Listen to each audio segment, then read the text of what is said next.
Low battery. Low battery. I hate the phone.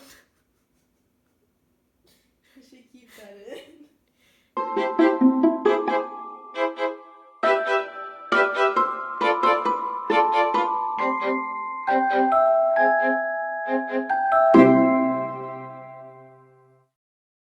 So, hello and welcome back. This week I am reviewing J.A. Plosker, another Twitter friend, his book, Audible Silence. So, right off the bat, I'm just going to say that this book took me a little bit longer to read than some of my other ones. And it's not because I had a hard time getting into the story. In fact, I was very much engaged. However, this book kind of takes normal, traditional narrative story arcs and like character development and whatnot, and within that marries it with philosophical and a little bit of like religious ideology discussions.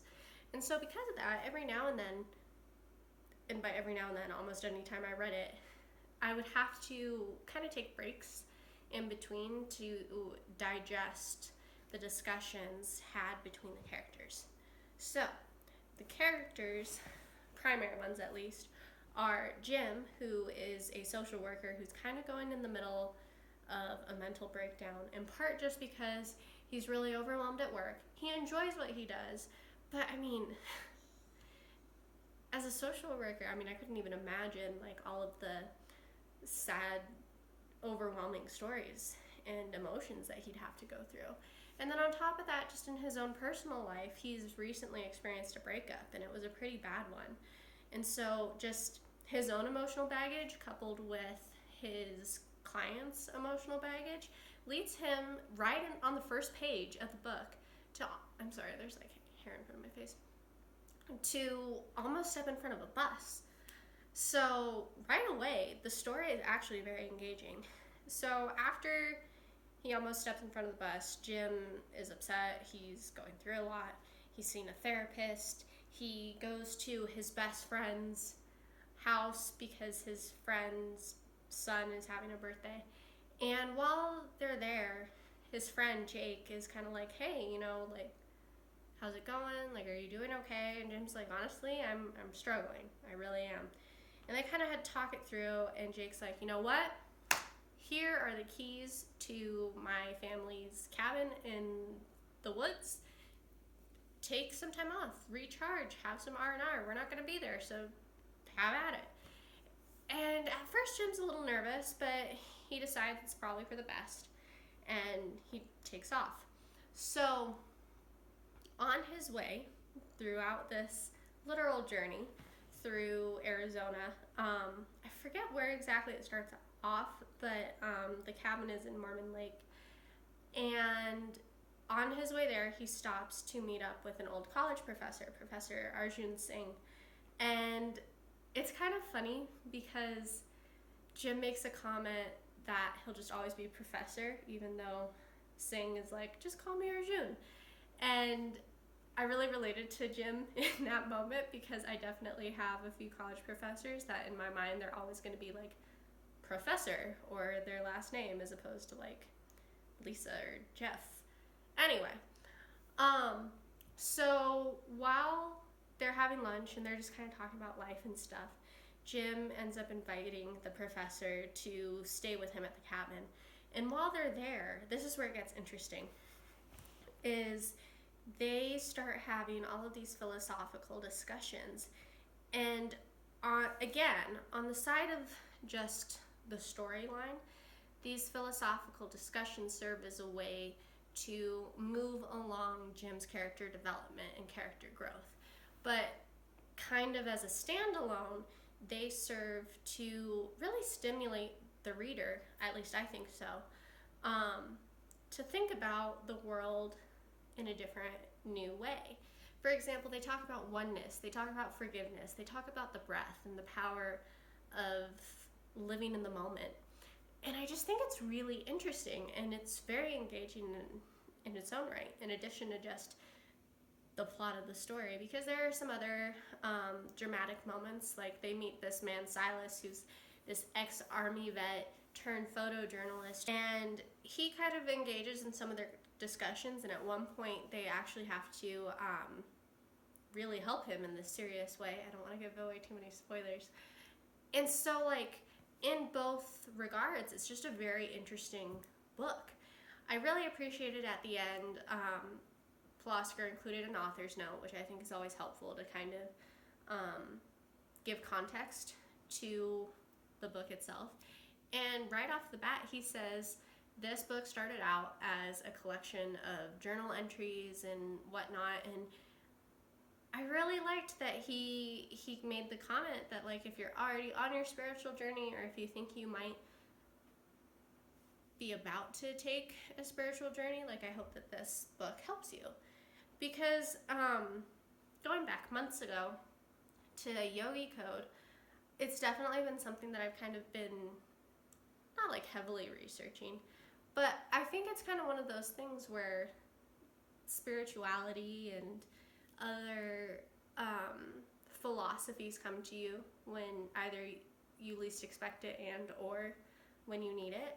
And I think it was a really interesting book that kind of makes you stop and think about if we are all one, and what is the power of forgiveness and everything like that. And I also liked that at the end of the book too, Plosker includes like book club notes, because I think this would be a really fascinating book to study in that sort of situation.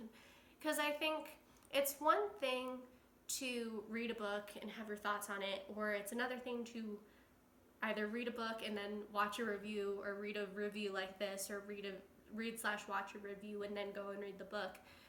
But it's another to read it in a group setting and have that discussion and basically reenact the conversations had between Jim and Professor Singh, because those were such powerful moments for the characters that I really think that they have the potential to translate into real life and have an impact for the readers as well.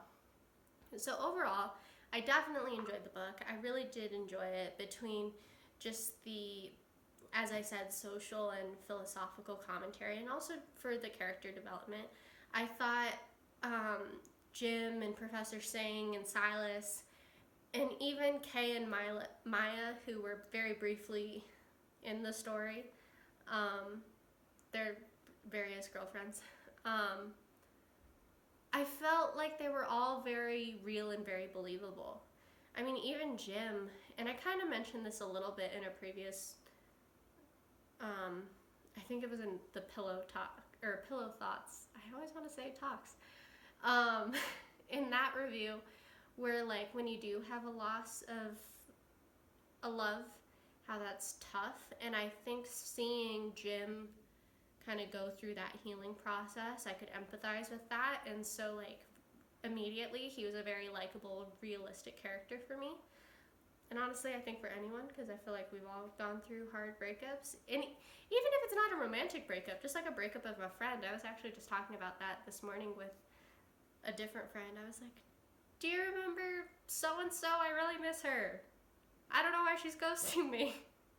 And so like even with something as simple as that, like I felt for Jim when he was like, what did I do? Why doesn't she care about me the same way? Did I push her away? Is it all my fault?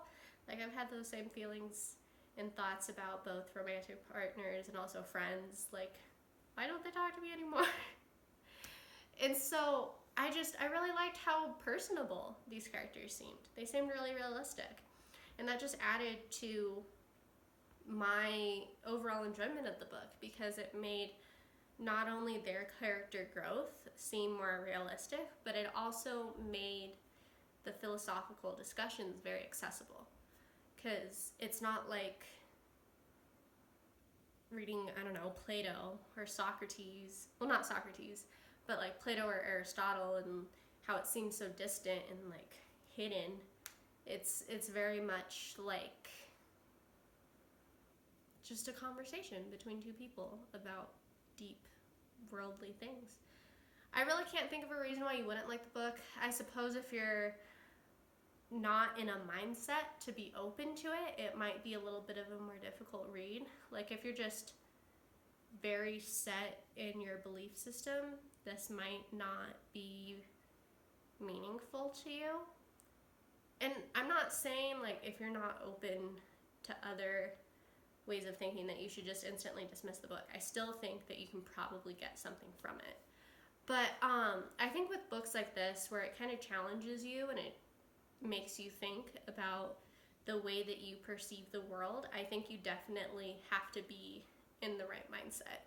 And again, going back to Yogi Code, like sometimes you might be in the right mindset, or you might be almost in the right mindset, but it's not quite the right time. So yeah, I think that's kind of my one, like, not warning, but just kind of like, hey, if you're not willing to consider other lines of thought, you might have a little bit of a difficult time reading this book. And even so, I still think you'll get something out of it. I do still think that you'll find it enjoyable. That's all I've got for Audible Silence. Next week, I'm very excited to be reviewing another Twitter Friends book. It's A Fatal Finale by Kathleen Markham Kolb. It is about an opera singer in late 1800s New York. So I'm very excited to get back to you next week. Thanks so much for sticking with me, and I'll see you all next time. Thanks.